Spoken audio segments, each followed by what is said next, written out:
Hello everyone, and welcome back to Soft Stories. I'm Stratton, and today we are continuing once again our reading of Robert Louis Stevenson's Treasure Island. This beautiful little copy that I found in Edinburgh has served us well so far, and the story has been ticking along quite nicely. Young Jim Hawkins seems to have been getting himself into more and more trouble as things have gone on, and most recently he has found himself stuck with the few remaining pirate crew members who have taken over the blockhouse in the stockade and have attempted a mutiny against Long John Silver, though for the moment that has been forestalled.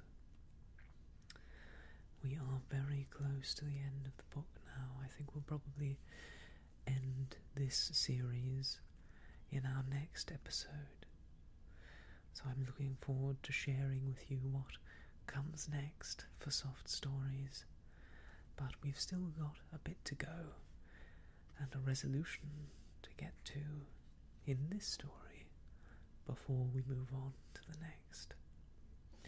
So let's go ahead and open up our copy of Treasure Island to chapter 30, On Parole.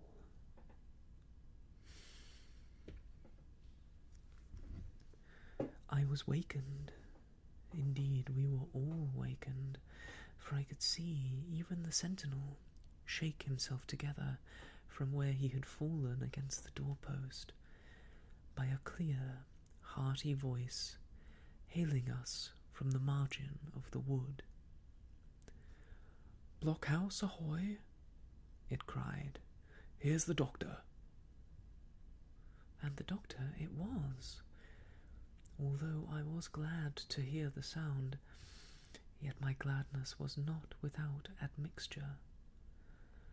I remembered with confusion my insubordinate and stealthy conduct, and when I saw where it had brought me, among what companions and surrounded by what dangers, I felt ashamed to look him in the face. He must have risen in the dark, for the day had hardly come, and when I ran to a loophole and looked out, I saw him standing, like Silver once before, up to the mid-leg in creeping vapour. "You, doctor, top of the morning to you, sir," cried Silver, broad awake and beaming with good nature in a moment. "Bright and early, to be sure, and it's the early bird, as the saying goes, that gets the ration. George, shake up your timbers, son, and help Dr. Livesey over the ship's side. All a-doing well, your patience was? All well and merry?" So he pattered on, standing on the hilltop, with his crutch under his elbow and one hand upon the side of the log-house. Quite the old John in voice, manner, and expression. "We've got quite a surprise for you too, sir," he continued. "We've a little stranger here. Hee, a new boarder and lodger, sir, and looking fit and taut as a fiddle. Slept like a supercargo, he did, right alongside of John. Stem to stem we was all night." Dr. Livesey was, by this time, across the stockade, and pretty near the cook, and I could hear the altercation in his voice as he said, "Not Jim." "The very same Jim as ever was," says Silver. The doctor stopped outright, although he did not speak, and it was some seconds before he seemed able to move on. "Well, well," he said at last. "Duty first, and pleasure afterwards. As you might have said yourself, Silver, let us overhaul these patients of yours." A moment afterwards, he had entered the blockhouse and, with one grim nod to me, proceeded with his work among the sick. He seemed under no apprehension, though he must have known that his life among these treacherous demons depended on a hair, and he rattled on to his patients as if he were paying an ordinary professional visit in a quiet English family. His manner, I suppose, reacted on the men, for they behaved to him as if nothing had occurred, as if he were still ship's doctor, and they still faithful hands before the mast. "You're doing well, my friend," he said to the fellow with the bandaged head. "And if ever any person had a close shave, it was you. Your head must be hard as iron. Well, George, how goes it? You're a pretty colour, certainly. Why, your liver, man, is upside down. Did you take that medicine? Did he take that medicine, man?" "Aye, sir, he took it, sure enough," returned Morgan. "Because, you see, since I am mutineer's doctor, or prison doctor, as I prefer to call it," says Dr. Livesey in his pleasant way, "I make it a point of honour not to lose a man for King George, God bless him, and the gallows." The rogues looked at each other, but swallowed the home thrust in silence. "Don't feel well, sir." "Don't he?" replied the doctor. "Well, step up here, Dick, and let me see your tongue. No, I should be surprised if he did. The man's tongue is fit to frighten the French. Another fever." "Ah, there," said Morgan, "that come to spoilin' Bibles."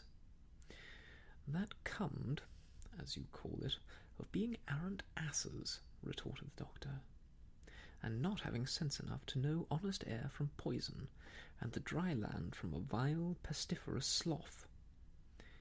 I think it most probable, though, of course, it's only an opinion, that you'll all have the deuce to pay before you get that malaria out of your systems. Camp in the bog, would you? Silver, I'm surprised at you.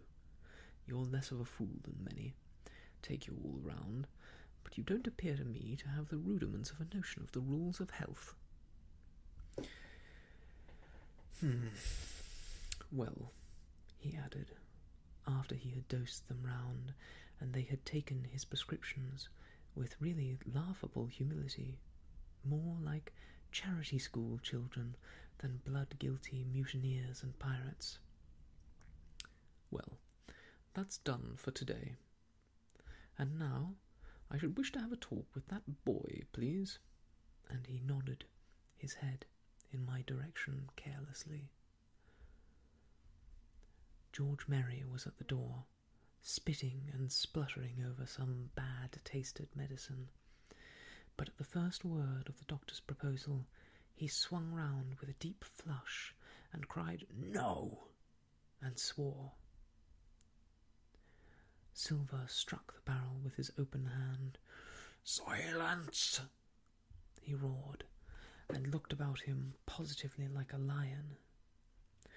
"Doctor," he went on in his usual tones, "I was a-thinking of that, knowing as how you have a fancy for the boy. We're all humbly grateful for your kindness, and, as you see, puts faith in you, and takes the drugs down like that much grog. and I take it I've found a way as'll suit all. Hawkins, will you give me your word of honour as a young gentleman, for a young gentleman you are, though poor born, your word of honour not to slip your cable? I readily gave the pledge required.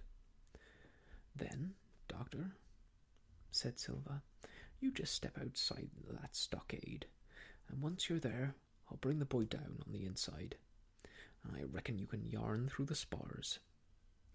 Good day to you, sir, and all our duties to the squire and Captain Smollett. The explosion of disapproval, which nothing but Silver's black looks had restrained, broke out immediately the doctor had left the house. Silver was roundly accused of playing double, of trying to make a separate peace for himself, of sacrificing the interests of his accomplices and victims, and, in one word, of the identical exact thing that he was doing. It seemed to me so obvious, in this case, that I could not imagine how he was to turn their anger. But he was twice the man the rest were,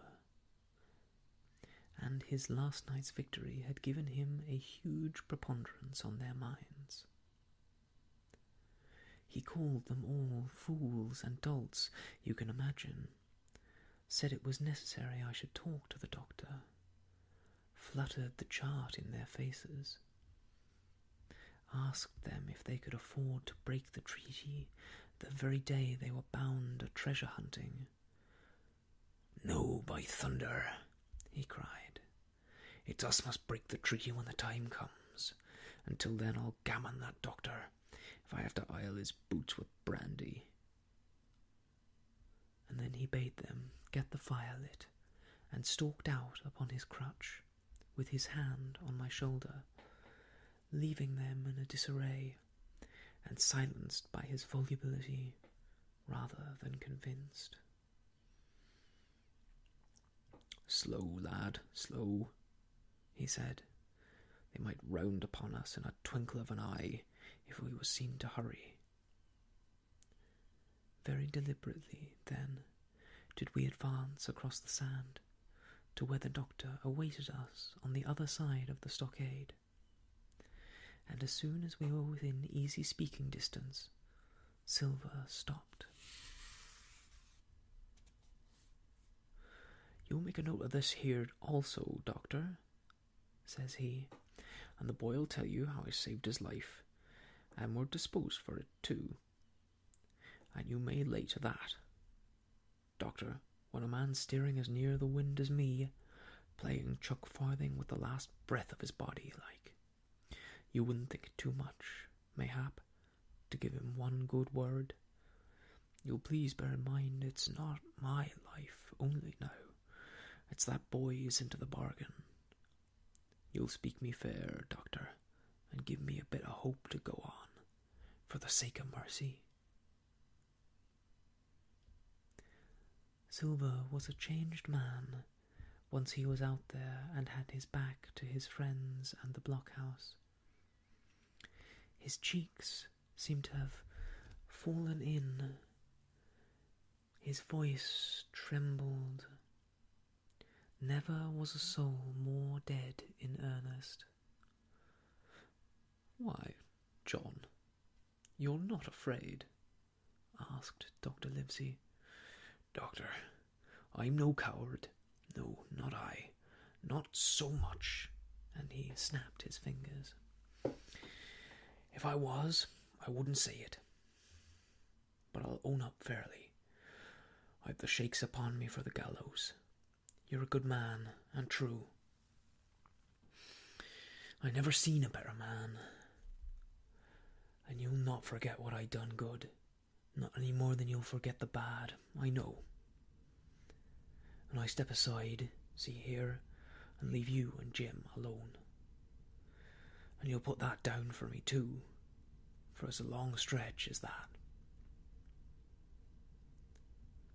So saying, he stepped back a little way, till he was out of earshot, and there sat down upon a tree stump and began to whistle, spinning round now and again upon his seat so as to command a sight, sometimes of me and the doctor, and sometimes of his unruly ruffians, as they went to and fro in the sand between the fire, which they were busy rekindling, and the house, from which they brought forth pork and bread to make the breakfast. "So, Jim," said the doctor sadly, "here you are. As you have brewed, so shall you drink, my boy. Heaven knows I cannot find it in my heart to blame you, but this much I will say, be it kind or unkind. When Captain Smollett was well, you dared not have gone off, and when he was ill and couldn't help it, by George, it was downright cowardly." I will own here that I began to weep. "Doctor," I said, "you might spare me. I have blamed myself enough. My life's forfeit anyway, and I should have been dead by now if Silver hadn't stood for me. And, Doctor, believe this, I can die, and I dare say I deserve it. But what I fear is torture. If they come to torture me—" "Jim," the doctor interrupted, and his voice was quite changed. "Jim, I can't have this. Whip over and we'll run for it." "Doctor," said I passed my word." I know, he cried. "We can't help that, Jim, now. I'll take it on my shoulders, holus bolus, blame and shame, my boy, but stay here, I cannot let you. Jump. One jump and you're out, and we'll run for it like antelopes." "No," I replied. "You know right well you wouldn't do the thing yourself. Neither you, nor Squire, nor Captain, and no more will I. Silver trusted me.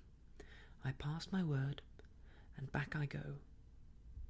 But, Doctor, you did not let me finish.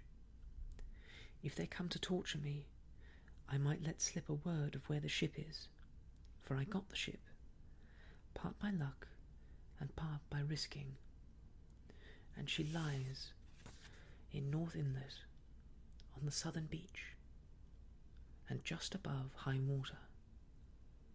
At half-tide she must be high and dry." "The ship!" exclaimed the doctor. Rapidly I described to him my adventures, and he heard me out in silence. "There is a kind of fate in this," he observed, when I had done. "Every step, it's you that saves our lives. Do you suppose, by any chance, that we are going to let you lose yours? That would be a poor return, my boy. You found out the plot. You found Ben Gunn, the best deed that you ever did or will do, though you live to 90. Oh, by Jupiter, and talking of Ben Gunn, why, this is the mischief in person. Silver!" he cried. "Silver! I'll give you a piece of advice," he continued, as the cook drew near again. "Don't you be in any great hurry after that treasure." "Why, sir, I do my possible, which that ain't," said Silver. "I can only, asking your pardon, save my life and the boy's by seeking for that treasure, and you may lay to that." "Well, Silver," replied the doctor, "if that is so, I'll go one step further. Look out for squalls when you find it." "Sir," said Silver, "as between man and man, that's too much and too little. What you're after, why you left the blockhouse, why you given me that there charge, I don't know now, do I? And yet I done your bidding with my eyes shut, and never a word of hope. But no, this is too much. If you won't tell me what you mean plain out, just say so, and I'll leave the helm." "No," said the doctor musingly. "I've no right to say more. It's not my secret, you see, Silver, or I give you my word I'd tell you. But I'll go as far as I dare with you, and a step beyond, for I'll have my wig sorted by the captain, or I'm mistaken.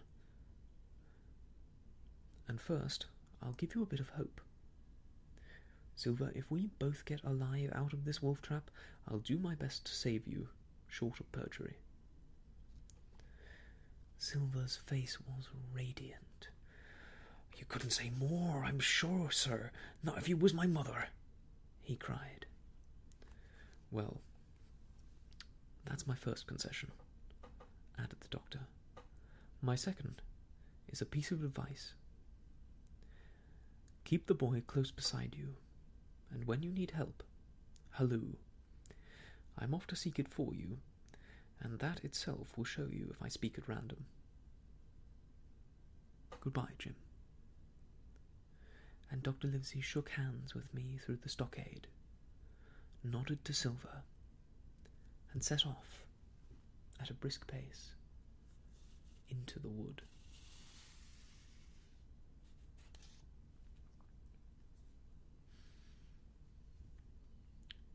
Chapter 31.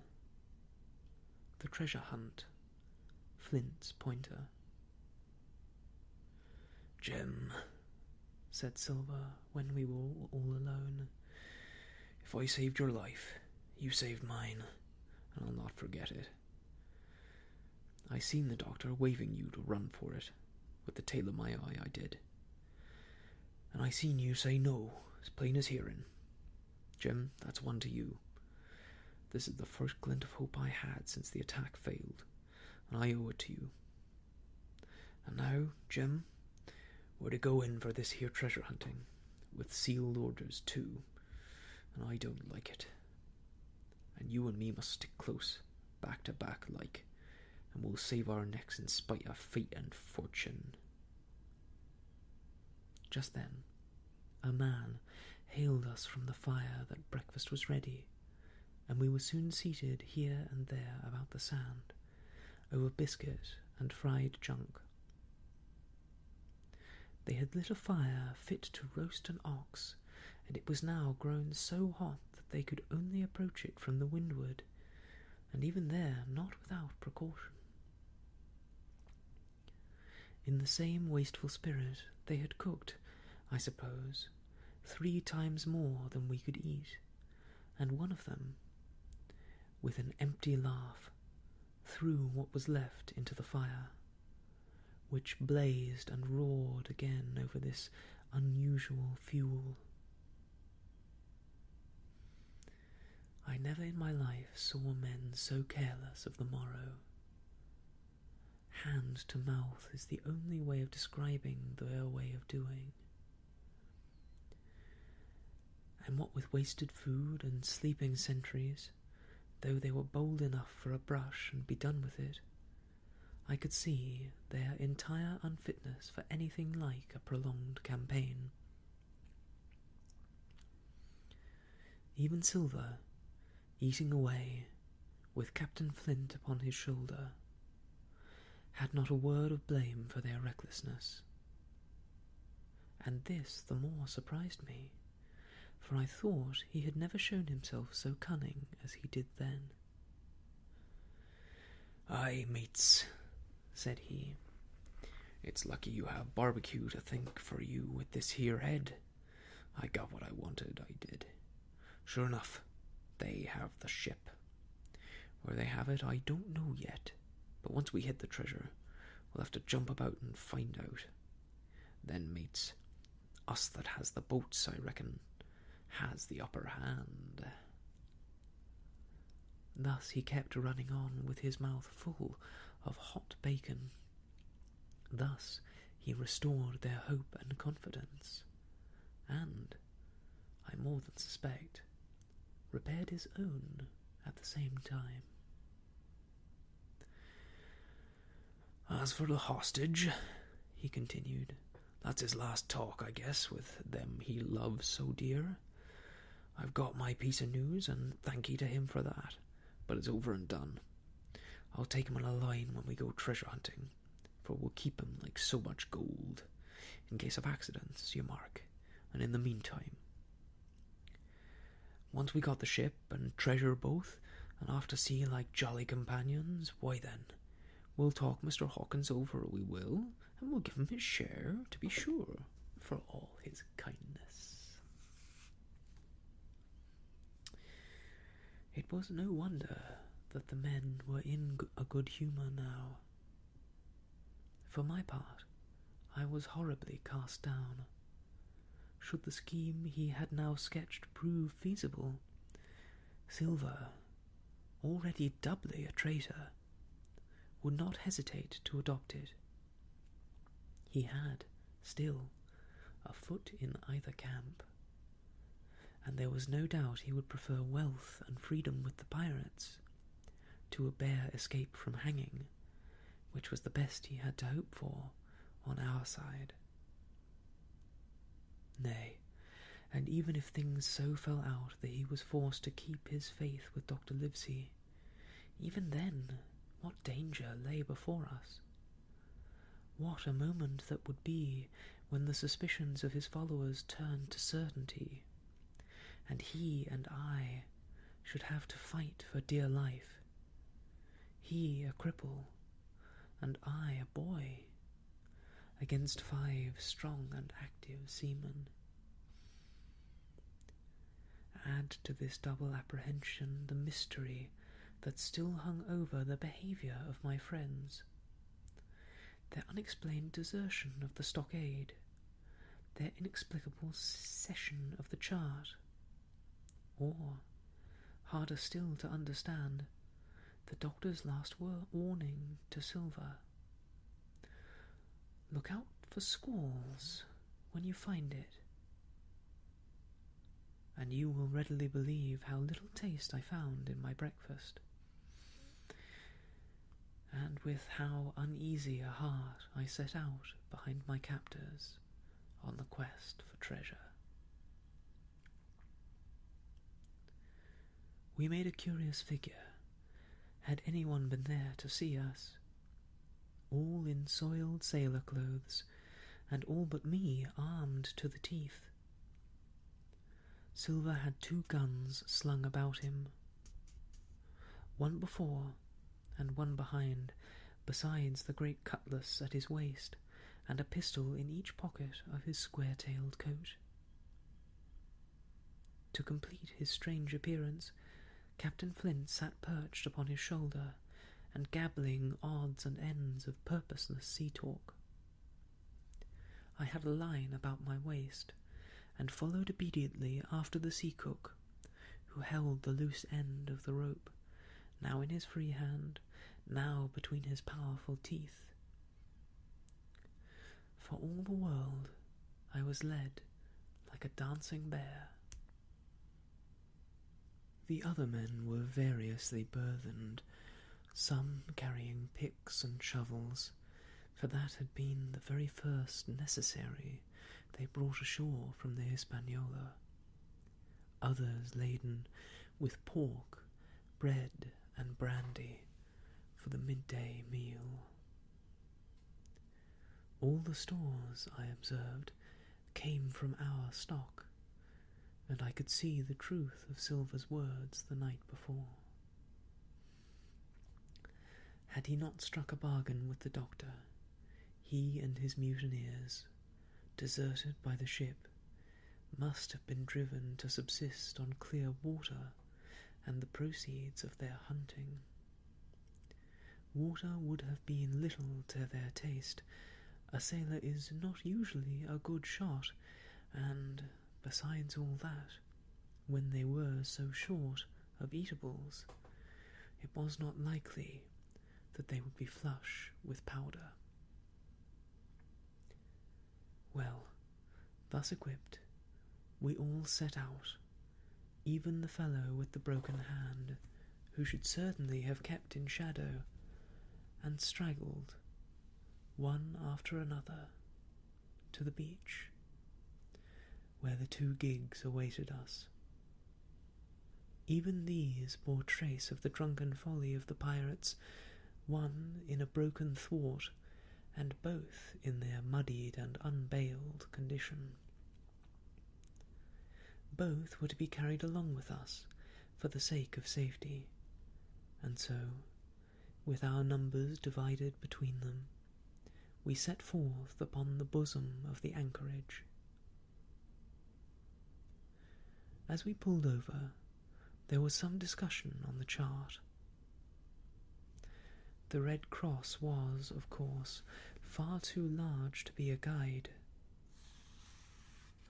and the terms of the note on the back, as you will hear, admitted of some ambiguity.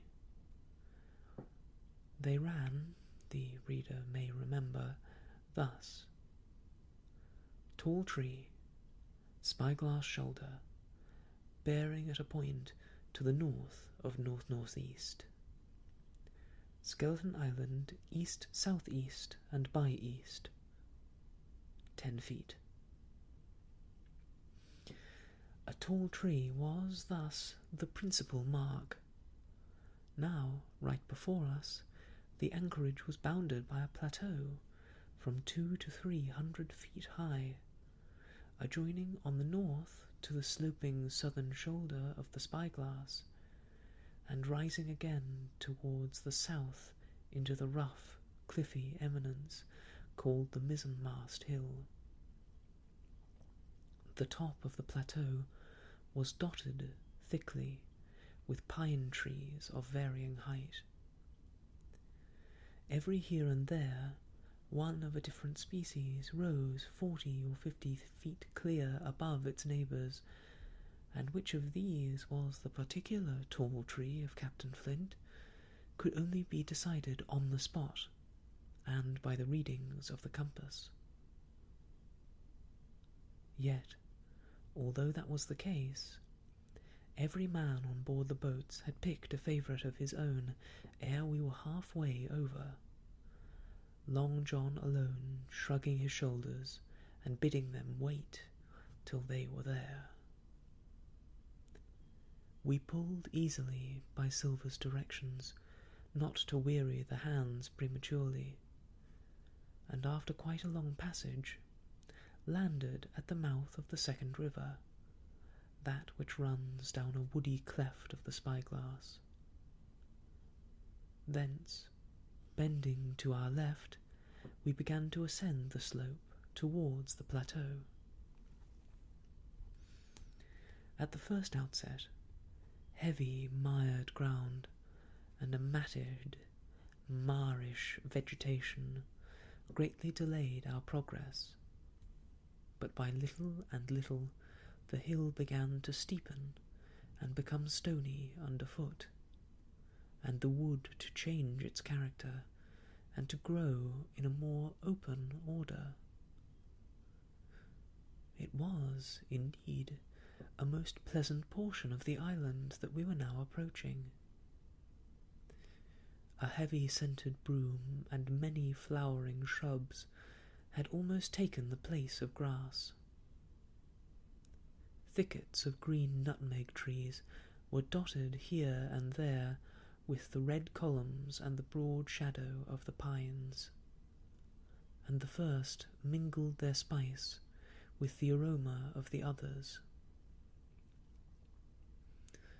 The air, besides, was fresh and stirring, and this, under the sheer sunbeams, was a wonderful refreshment to our senses. The party spread itself abroad in a fan shape, shouting and leaping to and fro. About the centre, and a good way behind the rest, Silver and I followed, I tethered by my rope, he ploughing with deep pants among the sliding gravel. From time to time, indeed, I had to lend him a hand, or he must have missed his footing and fallen backward down the hill. We had thus proceeded for about half a mile, and were approaching the brow of the plateau, when the man upon the farthest left began to cry aloud, as if in terror. Shout after shout came from him, and the others began to run in his direction. "He can't have found the treasure," said old Morgan, hurrying past us from the right. "That's clean atop." Indeed, as we found when we also reached the spot, it was something very different. At the foot of a pretty big pine, and involved in a green creeper, which had even partly lifted some of the smaller bones, a human skeleton lay, with a few shreds of clothing, on the ground. I believe a chill struck for a moment to every heart. "He was a seaman," said George Merry, who, bolder than the rest, had gone up close and was examining the rags of clothing. "Leastways, this is good sea-cloth." "Aye, aye," said Silver, "like enough. You wouldn't look to find a bishop here, I reckon. But what sort of a way is that for bones to lie? 'Tain't in nature." Indeed, on a second glance it seemed impossible to fancy that the body was in a natural position. But for some disarray, the work, perhaps, of the birds that had fed upon him, or of the slow-growing creeper that had gradually enveloped his remains, the man lay perfectly straight, his feet pointing in one direction, his hands, raised above his head like a diver's, pointing directly in the opposite. "I've taken a notion into my old numbskull," observed Silver. "Here's the compass.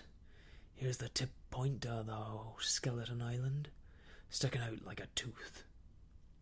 Just take a bearing, will you, along the line of them bones?"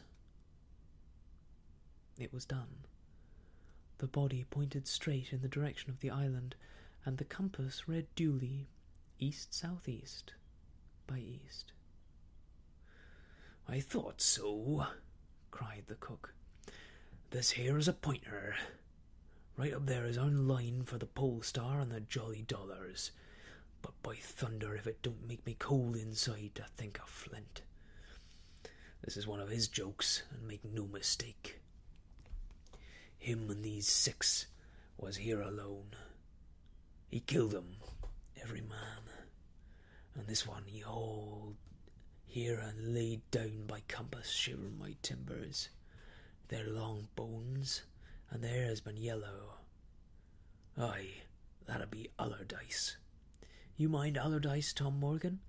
"Aye, aye," returned Tom Morgan. "I mind him. He owed me money, he did, and took my knife ashore with him." "Speaking of knives," said another, "why don't we find his'n lying round?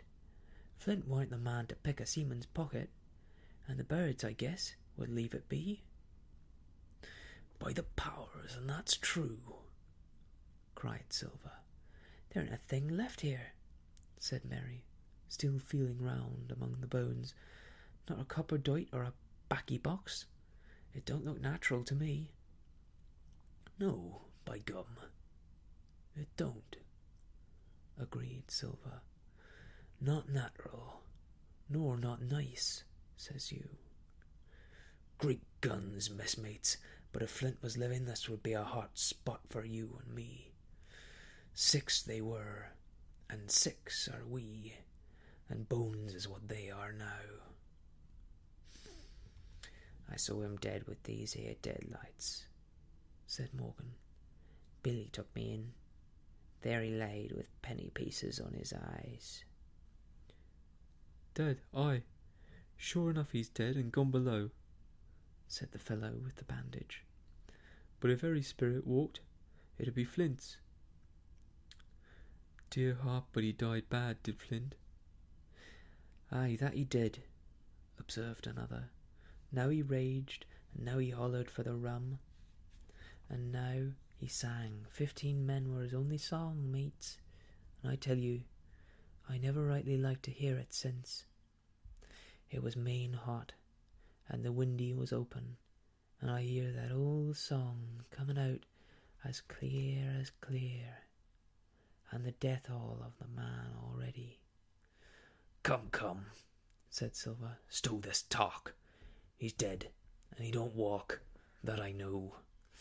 Leastways, he won't walk by day, and you may lay to that. Care kill the cat. Fetch a head for the doubloons.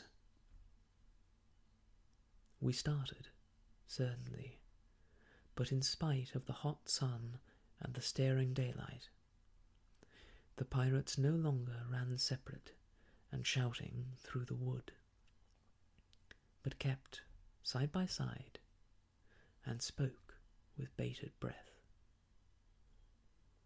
The terror of the dead buccaneer had fallen on their spirits.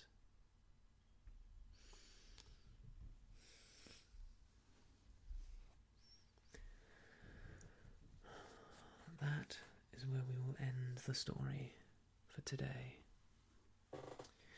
As I say, we are rapidly approaching the end of this sea voyage to Treasure Island.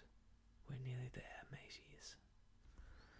So join me soon, where we see what becomes of everything that has gone down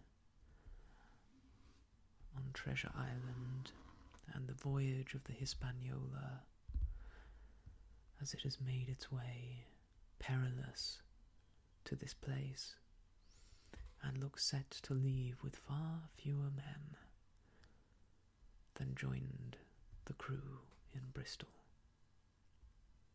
Hopefully our friends Dr. Livesey, Captain Smollett, Squire Trelawney and young Jim Hawkins will make their way safely home again.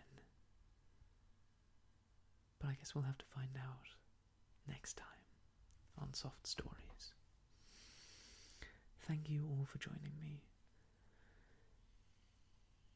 It's been a great pleasure, and I'll see you soon.